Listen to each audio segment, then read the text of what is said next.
All right, well, it is really exciting for me to be here, which is home, here at the JCC. I want to thank Karen and Ronit and always Zach for putting this great group together. And this is a great community. I'm really excited to get a chance to be with all of you, but also welcome my dear friend, Chelsea Clinton, to the JCC. Thank you, Cheryl. Thank you. I want to echo your thanks to the JCC and everyone who made this evening possible, as well as everyone from the Churchill Club. And I just am so grateful that Cheryl took time out of her very busy life to talk with me about It's Your World. So thank you, Cheryl. All right, so Chelsea needs no introduction, but I'll give you one anyway. She's the vice chair of the Clinton Foundation. She's her PhD from Oxford in International Relations and a master's in public health. She teaches health policy at Columbia. She's really dedicated her life to unlocking human potential. And this book, It's Your World, Get Informed, Get Inspired, Get Going, is testament to that. I know a lot of us, those of us who are old enough, watched her grow up. So you feel like you kind of sort of know her. I will tell you that the real Chelsea Clinton is even more amazing than the one we all admired from afar. So I'm excited to share her with all my friends here tonight. All right, so let's start. Chelsea, you have a little bit going on, right? You've got the Clinton Foundation, you teach, you have a daughter who just turned 1. Why would you write a whole book, and why this book? Well, I kept talking to my nieces and nephews. I have 19 nieces and nephews.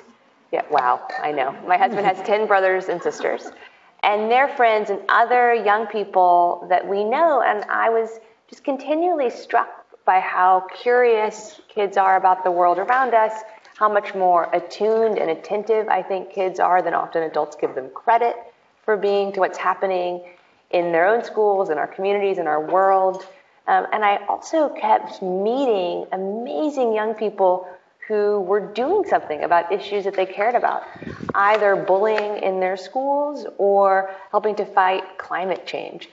And I remembered a book that I had read when I was 10 or 11 called 50 Simple Things Kids Can Do to Save the Earth. And it had a profound impact on me because it treated me seriously. It didn't talk down to me. It wasn't pejorative. It treated me seriously as someone who, even though I was just a kid, deserved to know what was happening with climate change and pollution. And it empowered me with really practical suggestions of what I could do as a kid in Little Rock, Arkansas to make a difference on the issues that I really cared about. So I went looking for a book like 50 Simple Things today that I could share with my nieces and nephews and other young people to talk about what was happening in the world and what kids were doing and they then could do. And I couldn't find anything like that. So I decided to try to write that. So you divided into 3 sections: get informed, get inspired, and get going. I think we have a lot of young folk here who would like to get informed, get inspired, and get going. Talk us through the 3 sections and how you thought of framing it this way and what those mean to you. So I thought of framing it along get informed. So kind of what is happening with access to education around the world. Here in the United States, for almost a century, since 1918, every kid has had the right to free public education. And that's not true in a lot of the world. There are many barriers to getting an education around the world. There aren't enough schools. There aren't enough teachers. The schools that are there are often really far away. In many places, it's either illegal or strongly discouraged for a girl to go to school. And so I thought it would be hopefully interesting and certainly informative for kids here to understand why there are lots of reasons that almost 100 million kids aren't in school around the world today. And then get inspired sharing stories of young people who are trying to solve some of those challenges from the United States and in countries where kids aren't in school by standing up against child marriage and helping build schools, helping ensure there are more teachers being trained and being paid to do the important work of teaching, and then get going, kind of giving practical suggestions of what kids can do, working with clubs in schools here to raise money to build a school or help support a teacher, or even just raise awareness about the fact that there are still tens of millions of kids not in school around the world. Because I think we often take for granted, all of us of all ages, that people know things that we know. And that's generally not true, I found. And so I think raising awareness is also something that kids are uniquely positioned to do. Adults want to listen to you. So I think that's something that any kid can do. And so they're really practical suggestions at the end of each chapter, some of which take time, some of which do take money, but all of which just can take a little bit of energy and can really ensure that you make a difference. I think that's a great message. Everyone here ready? Raise your voice. All the kids, raise your hand. You're going to raise your voice? Okay, good. So it won't shock you that I would like to start with your chapter on gender equality. Chelsea has been a early and great friend to me as I went down the path towards Lean In. You were one of the first people I told I was thinking of writing a book, and you was incredibly supportive, which I'm still grateful for. But you open with stories from your childhood, and they're common stories. I did an event here at the JCC about them, but in teachers telling you not to speak up, telling you not to raise your voice, actually letting boys do things in your classroom that you didn't let girls, told to be ladylike. And you say now that you proudly call yourself a feminist, even though you don't think you don't think the words matter, you think the actions matter. How do you think we help the communities understand that we still have these gender biases? How did you bring those stories to life here in your own, and what do you think we need to do about it? I think it's important that we recognize in no country on earth do girls and women have the same rights and opportunities that men and boys do. Those barriers look different in different countries. And one of the things that I have found kids react to most strongly now that I've been talking about It's Your World over the last couple of weeks is the fact that there are 750 million women around the world who were married before the age of 18. And that 1 out of 9 people on Earth who will be married this year will be a girl under the age of 18. And that there are states in the United States, in our country, where you can legally be married under 18, including in Massachusetts, where a girl can get married at 12 if a court and her parents say it's okay. I had no idea. That she herself has no agency, she herself has no say.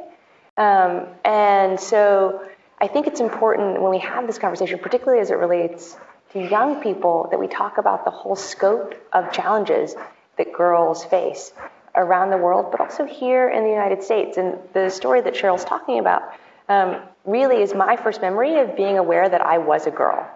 I was in first grade. We were at school late because it was a PTA meeting, and my mom was at the PTA meeting in the cafeteria, and I was kind of in the classroom that had been given over for all the kids to play in while we waited for our parents. And this little boy was just being really nasty to me. I call him John in the book, because I hope he's turned out to be a really lovely person now, and I don't want an enterprising reporter to track him down and say, like, why were you a bully, 30 years ago? To Chelsea Clinton. Yeah. Good thinking. So I changed his name in the hopes that he's turned out lovely, but he was not lovely almost 30 years ago, and he just kept harassing me, and at one point he pushed me down and he sat on me. And I asked him nicely to get off, and he just wouldn't get off. And finally, I shoved him off so I could stand up. And the teacher walked over to me and said, that was not very ladylike behavior.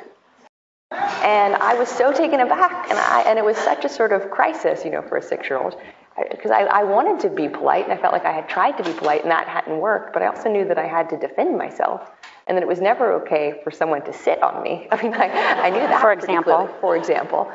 And I am so grateful that I knew that I could talk to my parents about that, and that I could go home and ask questions about kind of why that had happened and what did they think and had I done something wrong. And I think that we have to create safe spaces for girls to have those conversations around the world. I think that is something that is true regardless of the challenges that girls face. And those of us who have platforms, literally, like we have a platform, but as so many of us have platforms in our own families and schools and our work, have to create environments where that's never okay. And I'm just so grateful that I had parents who created that environment for me and set that sort of moral compass, because that helped protect me from when I experienced, as I went on to later experience, other examples of men, but also some women who were kind of stigmatizing at best, and at other times sort of very much trying to get me to lean back, not lean in. So since we're in Silicon Valley, and you've been very focused on this, you've done a lot, you talk about in the book, women in computer science, women in technology. So as much as we need women and girls to have equal voice and equal rights, we have a crisis in technology, which is that the numbers are going the other way as technology becomes more important. I know you feel strongly about this. Why do you think we need more women in technology and computer science? And what do you think is our path to get there? Well, I don't think we're going to live in the future that any of us want to live in if we continue to exclude effectively half of our potential and our promise. I mean, I think that's pretty self-evident. And I think, what companies are doing in the Valley, Facebook, Google, recognizing that it's in your interest to also ensure that there are more women in the pipeline is such a strong testament to that. What China is doing from a state government perspective, looking to engage more young women in the STEM fields, is a recognition that it's in their national interest to ensure that women as men are continuing to go into these fields, continuing to innovate and create. And I think about kind of this challenge admittedly in the arc of my own life, as I talk about in the book. In 1987, Santa Claus gave me a Commodore computer for Christmas. I wish I still had it. One sold at auction recently for $18,000. But it definitely did not make the trip. It's hard to go down a chimney with that. I mean, that was it was impressive. Lovely gift. It was impressive. I don't think it snowed that year, so it was easier. In the mid-1980s, women were a third of computer science graduates in our country. And when I graduated from Stanford, just down the road, in 2001, women were about 1 in 4. A little bit less, but about 1 in 4. And now we're less than 1 in 5. And so even though the denominator continues to grow, as more community colleges, four-year colleges, universities invest in building capacity for students to take and major in computer science, fewer and fewer women are participating. And we know that this is a real challenge that starts really around the age that so many of you are, in the age that It's Your World hopes kids who read it will be, really in middle school. And I know Sheryl knows this research as well, and even better than I do, that kind of from male and female teachers calling on girls less in math and science classes, even when girls raise their hands at the same rates, to the cognitive science, it says around 4th grade, girls start imposing themselves in the stories that they see or they hear rather than imagining their own stories. So if you're seeing yourself only kind of as a princess, or only as defined as your relationship to your father or to your brother or to someone that you work for, it's hard to continue to imagine yourself as the hero of your own story, or to continue to imagine yourself as a real innovator, which is what so much of technology is fundamentally about.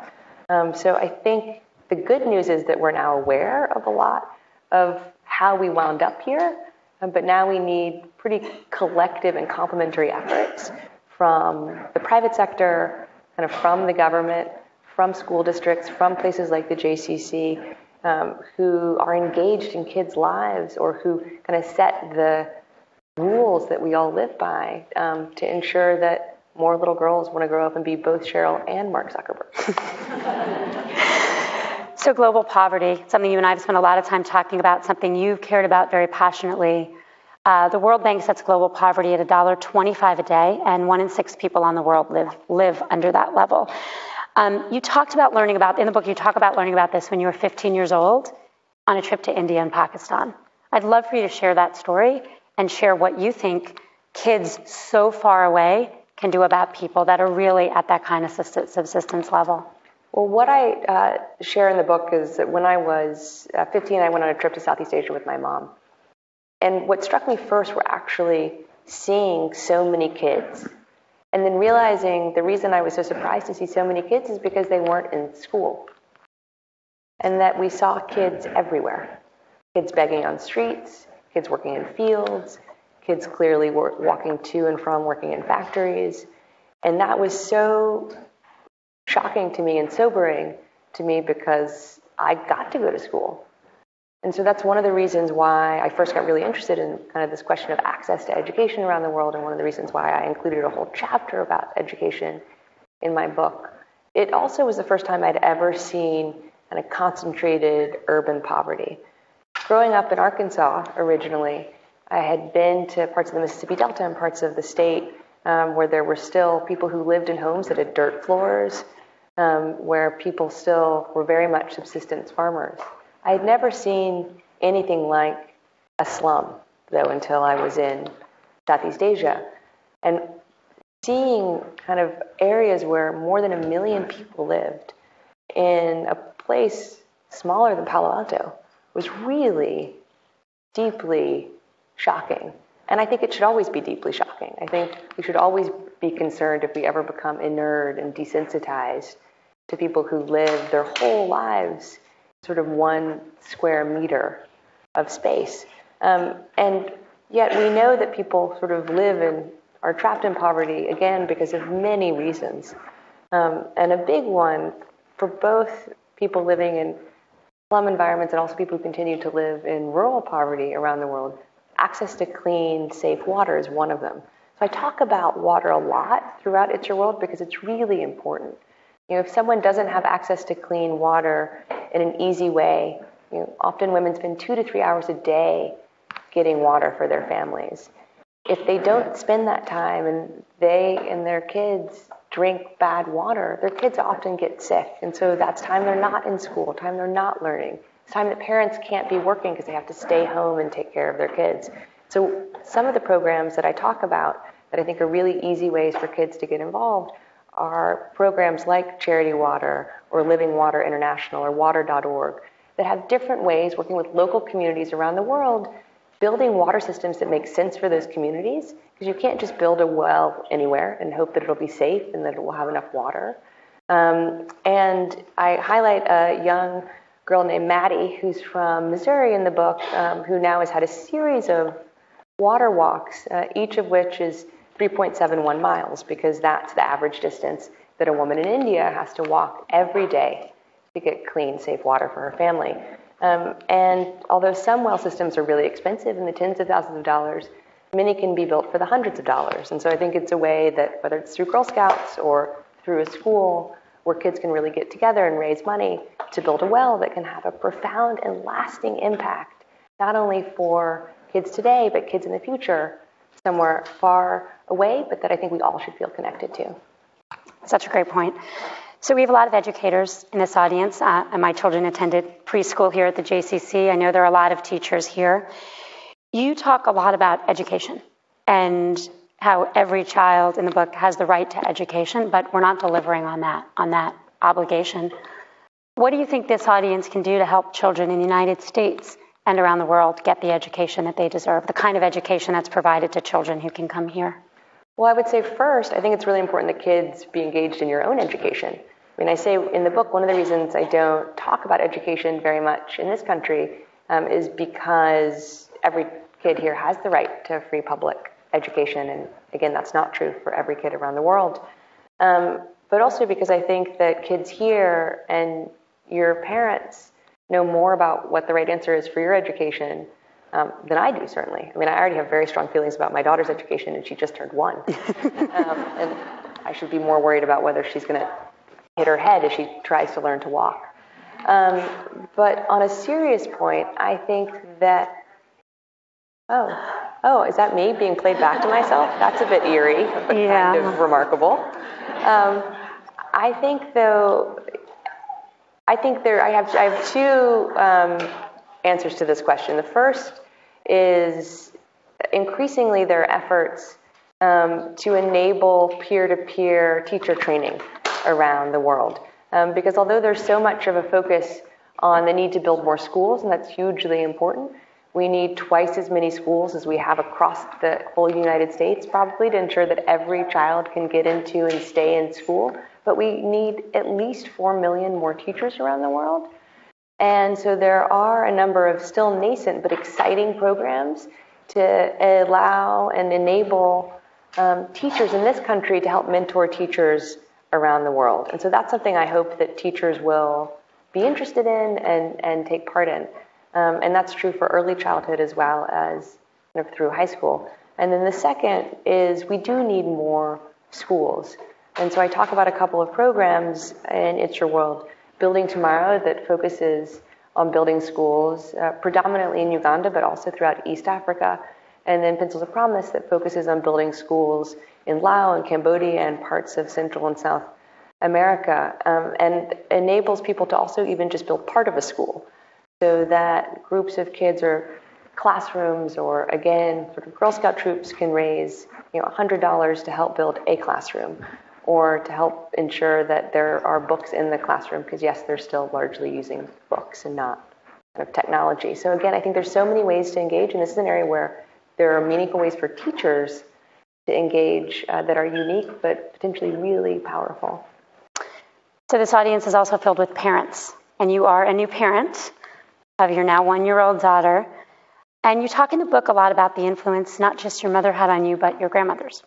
And I'd love to hear you to share with the audience, not just how they influenced you, but how you influenced them. There's a great story in here about your convincing your father's mother to stop smoking. Yes. And there may be things, hopefully no one's smoking, my pediatrician sister would like me to say, but there may be things that children here would like to convince their parents or grandparents to do. So how are you that persuasive with your parents or grandparents? So my grandmother Ginger, who Cheryl's referring to, she passed away when I was 13. So I never got to know her as an adult.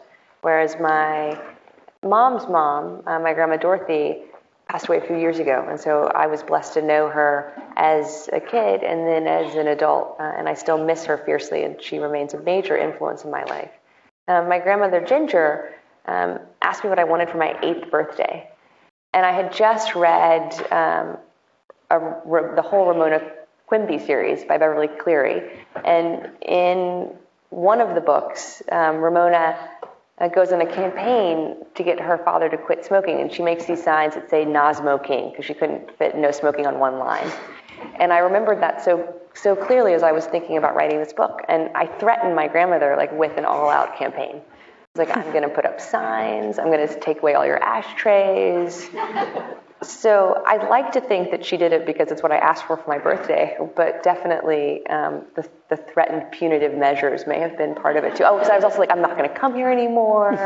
Yeah, it was kind of remarkable, also kind of terrifying when I think about my not quite 8-year-old self. But sure enough, she quit smoking, and it wound up being really a lot of fun because we spent so much time together to distract her from when she was smoking. So we cooked and baked together a lot. So I have really wonderful memories from that time because she was so determined to actually quit. And to fast forward, she was later diagnosed with breast cancer that quickly metastasized throughout her body. And her doctor said, we don't know how much extra time she had because she quit smoking, but she probably had at least a little extra time because she had stopped smoking. And that was such a better gift than I had ever imagined when I asked for her to quit smoking for my 8th birthday. And my grandmother, Dorothy, was just such a remarkable person, partly because she had a life that I couldn't even imagine. And she had lived her life in such a way so that her granddaughter could have never imagined her life. She was abandoned by her parents twice before the age of 8. When she was 8, she was put on a train from Chicago to Southern California with her then 2-year-old sister by themselves. Almost 2 days to get there at that time. And she lived with her then grandparents who, right before her 14th birthday, kicked her out of the house because they said that she was old enough to support herself. And she got a job working as a maid in what she called a mother's helper, basically a nanny for a family that had 3 young children. And she woke up really early every morning and she did her cleaning work and all the laundry. And then she went to school, which was her high school was 5 miles away, so she often had to run to school. And she went to school, and then she came back, and then she helped take care of the 3 little kids, helped bathe them, and put them to bed. And she later, got herself a typing job and put herself through secretarial school. And one day, a man walked in asking for directions, and that was my grandfather. And then she helped him with his small drapery business in Chicago. And although she had no intimate experience in her own life of love or kind of a family environment sort of based on and centered on love and nurturing, she created that environment from my mother and my uncles, which I just think is so remarkable. And she had this adage that has become this mantra in my family, as Sheryl knows, that life is not about what happens to you, it's about what you do with what happens to you. And her life was a real testament to that. And she was born in our country before women had the right to vote, and she lived long enough to vote for her daughter for president.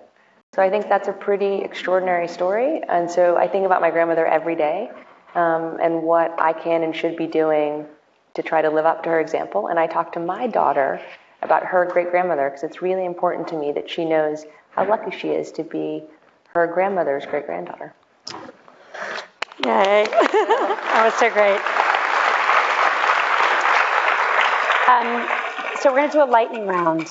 Okay. Quick answers. Okay. Ready? All really, really easy questions. Okay. DC or New York? New York. Stanford or Columbia? Stanford. Good answer. Play into the crowd. Socks or Buddy? Oh, that's hard. I can't choose. I have to say Socks, because I knew Socks better, but Buddy was a really special dog. Pampers or Huggies? Oh, Pampers. Crayons or Play-Doh? Well, neither yet. Horton Hears a Who or The Places You'll Go? Horton Hears a Who. Charlotte's Web or Charlotte Bronte? Charlotte's Web. Chicken or ribs? Chicken. Coffee or tea? Coffee. Mountains or beach?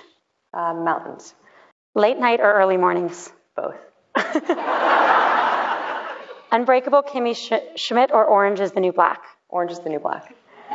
Private sector or NGO? Both. Food aid or cash aid to countries in crisis? Cash aid to countries in crisis. Last book you read?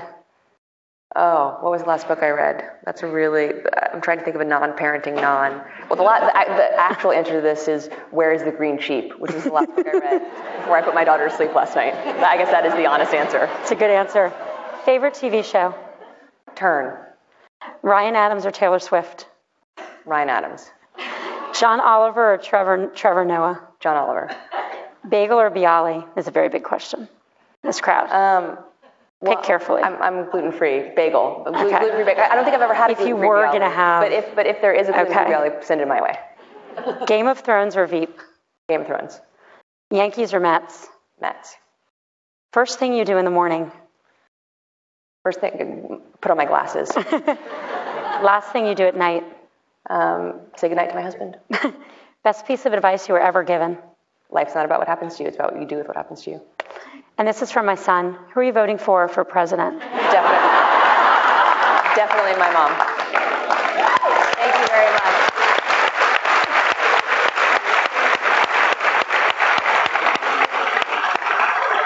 All right, we are going to the remarkable Chelsea Clinton. We are going to pass the mic and take questions. And we'll request that the questions are, kind of tight and kind of have questions to them. Just so everyone gets a chance.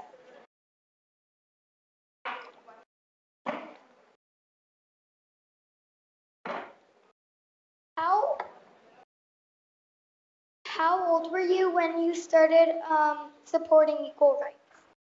How old was I when I started supporting equal rights? Well, as soon as I found out that we didn't have equal rights. So I guess when I was 6 is the honest answer.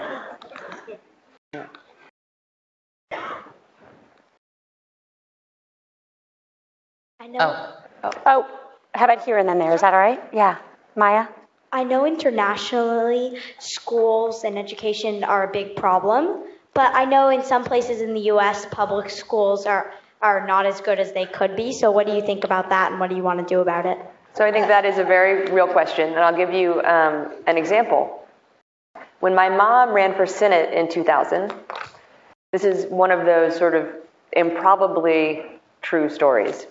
She was campaigning in upstate New York, and a teacher said to her, "Can I show you what my biggest challenge is?" And my mom said, "Well, of course." And she opened the science textbook that she was still using in 2000, and it said, "One day we'll send a man to the moon." Right, which we did in 1969. So, oh, wow. Yeah, oh, wow. So I think oftentimes the conversation about education in this country in very unhelpful ways gets siloed into conversation sort of just about teachers or just about technology or just about kind of the aesthetic of schools or just about et cetera.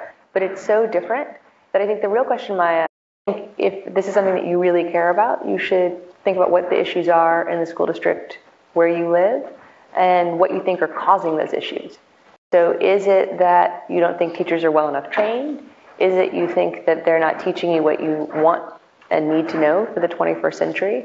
Do you not have enough physical education? That's actually a big deal in our country now. Fewer than 10% of American kids have daily PE class in public schools across our country, which means kids are less likely to pay attention in class, less likely to retain and to learn what's happening. So thank you for asking your question, but I, on this one, have to throw it back to you and say, kind of figure out what the issues are in the districts that you care about or where you're going to school, and then talk to your parents about what you want to do about them. So, hi. I just want to talk, for example, what Maya just said. It kind of shows how intelligent the kids are and how involved they are here in Silicon Valley. I can only talk because this is where I live. But how do you tell them? I know they've got Facebook pages for like Play for Equal Pay, right? Which was shared a lot, thank you, to Lean In, that my daughter has. What would you recommend to kids that may have Facebook pages or done GoFundMes or whatever to kind of get more eyes on their causes? I think Cheryl's probably the person who could better answer that than I can, candidly. So I'll defer to her, and I would be interested to hear what she has to say on this. I think one of the challenges, certainly when I was talking to the kids that I highlight in the book, and one of the things that we didn't talk about before, is that the kids that I highlight in the book, some of them I knew before I started the book. Some of them were part of the inspiration for me writing the book. Some of them I kind of came to know of through organizations that I really respect. I just saw my friend Cassie over there who works with Partners in Health. Some of them were kids who recommended each other. Some of them were kids who were like, I know this person kind of through my social media, or I know this person because we both kind of won recognition from the National Girl Scouts on this issue. And so I think I would say that I would look at sort of what those kids have done who have big social media presence or kind of have lots of eyes on their website. I write about this young woman, Haley, from Arizona, who, when she was 7, decided to become the family chef to help her father fight his diabetes. And she started then helping her friends, and then she built an online kind of kids cooking platform, and now she does all the kids' meals for Hyatt hotels. And she's kept all the history on her website, so that might be an interesting kind of look back in history of kind of how she did what she did to gain more and more traction, because she has tens of thousands of kids looking at her website every month for recipes. But for the Facebook question, I'll be curious what Sheryl has to say. It's pretty an interesting time when you think about going back even 10 years ago. If you were a kid or most adults, you couldn't publish anything to anyone, right? There was no ability to self-publish or have voice. So what Facebook does, along with the rest of social media, is gives anyone access to publish. It's also pretty crowded out there, right? So I think, the best practices are pictures are really important, not just words. They really tell stories in ways people can understand. Short, succinct, informative posts, and talking to your friends about it the same way we always did, but doing it with social media and in person. And I think, one of the things, and that Sheryl just sparked another thought for me. One of the things that I worked really hard for with It's Your World was that it would sound like I was talking to someone. Right, that reading it would sound like I was having a conversation with one of my nieces or nephews in a way that would be accessible to kids but also have real integrity to the issues. Because I think kids have a really good kind of monitor for what's authentic and what's not authentic. And I think that's as true sort of on the written page as it would be on a Facebook post. I think that's important too. Yeah. In the back. Yeah, there. Who has the mic? I think we have a Great. Person, yes. Thank you so much for coming. So how did you decide what you wanted to be when you grow up, and what's your favorite part of the job? So how old are you? How old? I'm 13. So when I was your age, what's your name? Sarah. Sarah. So when I was your age, Sarah, I wanted to be a doctor. I'd always been really interested in medicine, in kind of what I came to understand as health more broadly. But as I got older and when I was at Stanford, I realized I was more interested in public health and sort of the systems and the determinants, whether in our environment or our healthcare system, whether in hospitals or clinics, or what doctors are taught or not taught, and how that related to how healthy individuals are, but also how healthy whole societies are. So I had a real evolution from kind of being interested just in medicine to being interested in public health, and then being interested in sort of the larger systems around health.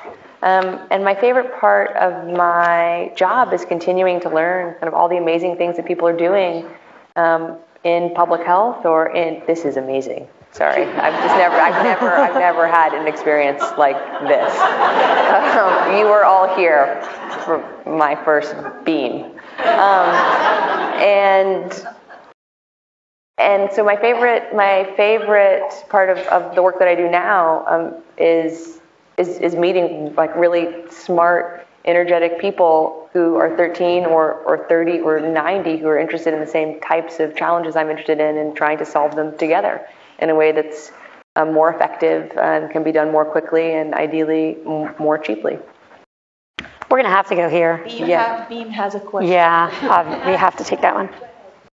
Hi, my name is Hamilton, and I went to school in Palo Alto, and I'm in New York right now. First off, thank you so much for being here and talking with us. But my question was just, when you're encountered by bullying or, adverse treatment, what's the mature way to make it stop, but also, do the right thing? Well, thank you, Hamilton, for your question. I think it's a really important one for all of us of any age. I have found, as someone who has been on the receiving end of a fair bit of bullying in my life, that I now thankfully can recognize that it's always about the bully. It's never about me, but it's always about the bully. And I think that's a really important place to start from. I also recognize that now, as a 35-year-old, I'm much more able to disentangle myself, or if need be, respond, hopefully gracefully, always calmly, to whatever I'm on the receiving end of. But I don't think it's fair for us to expect other people who haven't been inundated with bullying in the way that I have been in my life to have those same responses. And I think it's probably not safe always for us to expect kids to do that.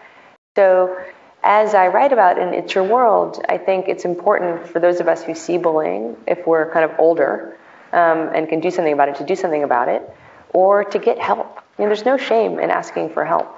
None of us can solve every problem on our own, and hopefully none of us should ever feel or be alone. So I think it's important that we ask for help for people that we know who can really help us solve whatever that challenge is. So if we see bullying, ask a teacher or ask our parents or ask another trusted adult, and don't wait, because no one's going to fault you for asking for help.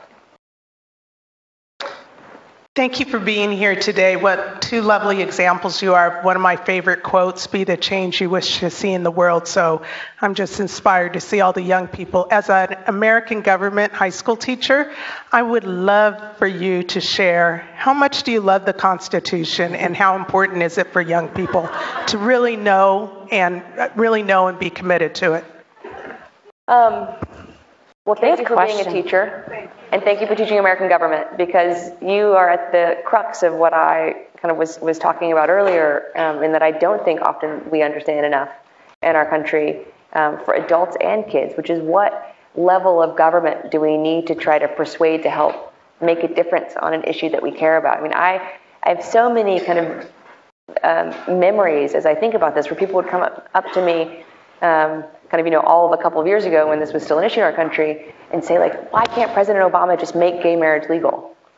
I'd say, well, because marriage is a state-by-state authority in our country, right? The president can't really just make that happen. Or people would come up to me it's the great thing about riding the subway in New York City, is that I understand sort of what's in the zeitgeist, because people come up and talk to me a lot. Or people would come up to me and say, I really think President Obama needs to do more on recycling. And I would say, I bet that he does recycle at the White House. I don't know that, right? But I bet that he and Mrs. Obama are probably pretty good about separating out their trash. But recycling happens at the local level. So if you really feel that way, you need to write to Mayor Bloomberg at the time, and Speaker Clinton and Speaker of the City Council. So I think what you're doing is so important. I think the Constitution is tremendously important. I find the Second Amendment deeply troubling, and I wish that I could.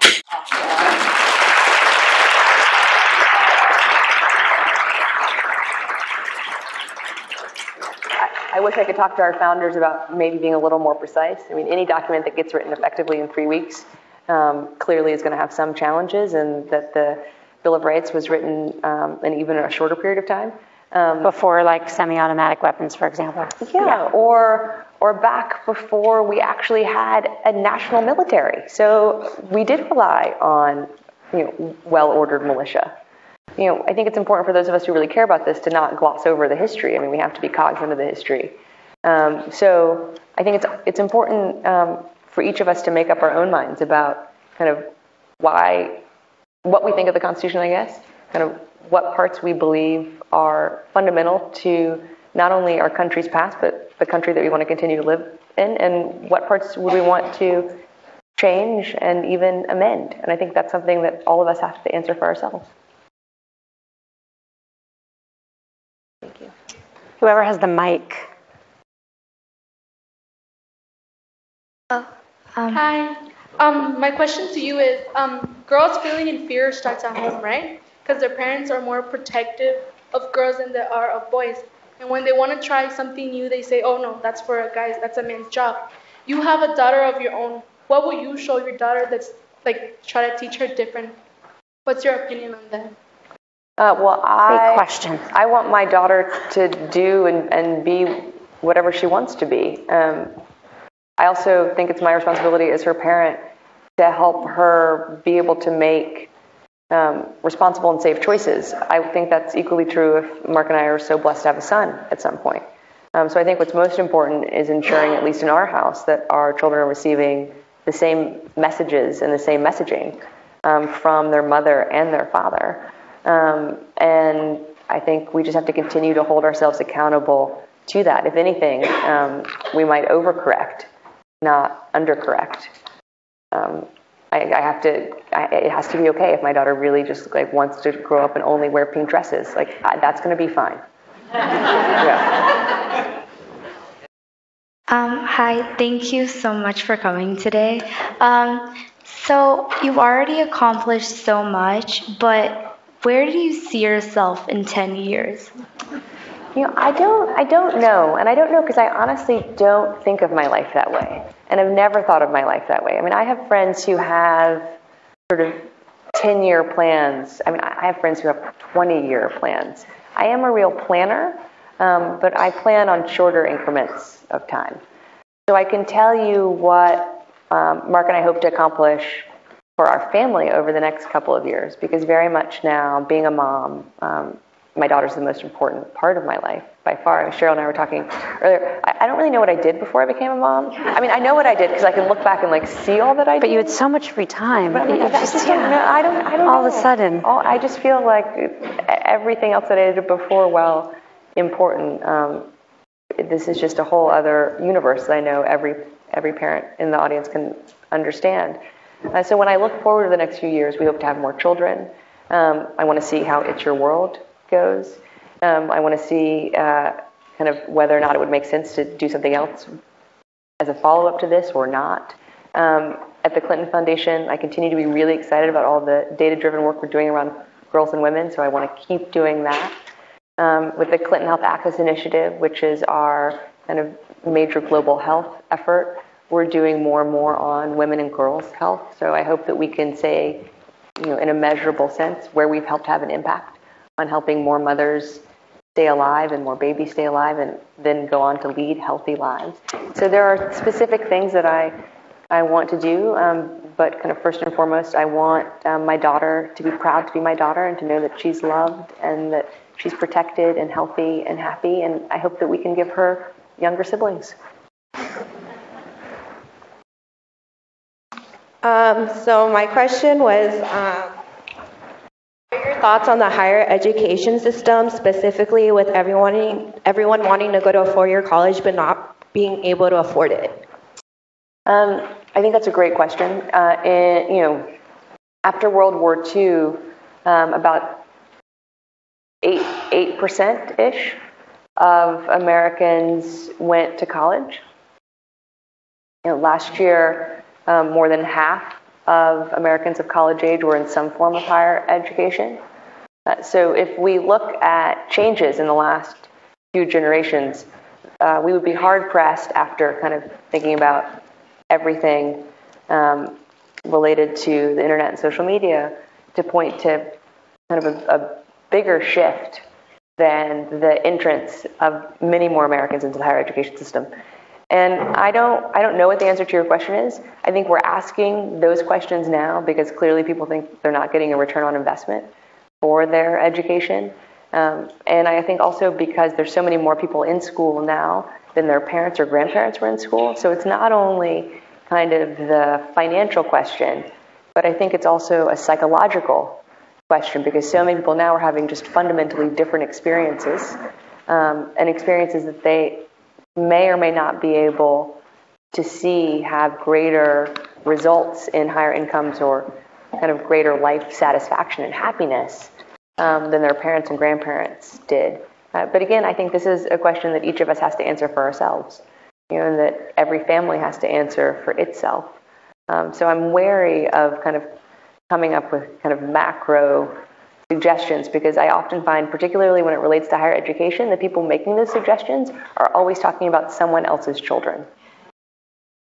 So I think that there are appropriate questions to be asking kind of at a national and a state policy level. But again, I think this is an area where every person has to make what we think are the right choices for ourselves. I think we're going to have time for about 2 more questions. So, yeah. So you've been talking a lot about the struggles people face all over the world. How do you stay optimistic through all that? Oh, I'm very optimistic. I'm very optimistic for a couple of reasons. First, in total confession, I just don't find cynicism very useful. I mean, it's just not very productive. Like, no one ever created anything because they were a cynic. No one ever changed anything because they were a cynic. And I generally find cynicism to be kind of the preserve of people who want to protect the status quo. And I don't want to be with the people that want to protect the status quo. So I think I'm just naturally not cynical. Also, I'm not cynical because for all the places in the world where we haven't made progress, there are even more places where we have made progress. So 15 years ago, there were more than 200 million kids not in school. So there are still more than 100 million kids not in school. And that's tragic. 100 million, though, is a lot less than 200 million. But we now know a lot about what works. We just need to be doing more of what works around the world, and I believe that we can get there. All right, someone gets the last question. Whoever has the mic. Anyone have a mic? Right there. So we've all been informed, I think, through the education that we get, and you've just inspired all of us, but how can 15-year-old girls or any middle school or high school age students get going now? I think that's a great question. I think it depends on what you care about. I mean, I think we all care about something. I mean, I said this briefly earlier. So often people ask me, well, what do you think kids should care about? And I always say we should ask kids. They will tell you what they care about. So I think you have to figure out what you care most about, kind of whether that is something that makes you angry or something that inspires you or maybe both, and then figure out what you can do. Because I think all of us really can do something. So whether that's raising awareness or donating time or raising money, you can do whatever feels right to you to make a difference in whatever you care about. And I hope that my book helps you do that. So as part of, I was trying to think of the best way we could thank Chelsea for coming. And I think the best way we can do that is if everyone takes a minute and think about one area you care about, something you want to do. And then maybe you already have an idea of something you want to do, but if not, this book, great ideas at the end of every chapter. But this is, I think, our best way of thanking her. Everyone take a minute, especially the kids here. Think about an area you care about. Make yourself a quiet little pledge to do something. Everyone?